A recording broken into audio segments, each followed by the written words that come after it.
Welcome to Guide Guru. We hope this video helps. In this video, I will show how to make tuna easy full guide. Gather canned tuna, mayonnaise, lemon, salt, pepper, and a fork. Drain tuna thoroughly. Flake tuna in a bowl, then stir in mayonnaise, lemon juice, salt, and pepper until creamy and well combined. Serve on bread, crackers, or over greens, and refrigerate leftovers promptly. Add chopped celery or herbs for crunch and extra flavor.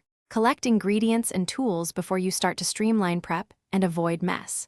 Choose tuna packed in water or oil depending on taste and fat content. Measure mayonnaise and lemon juice so you can replicate results consistently. Chop any add-ins like celery, pickles, or herbs on a small cutting board. Keep a bowl for mixing and a fork for flaking to make the process smooth and efficient. Begin by draining the tuna completely to avoid a soggy mix.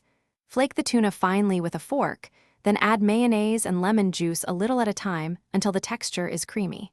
Stir gently to combine and taste for seasoning, adding salt and pepper as needed. Fold in chopped celery, pickles, or herbs for crunch and brightness. Portion promptly and chill leftovers to keep them fresh and safe to eat. Thanks for watching. Consider subscribing if we helped you today.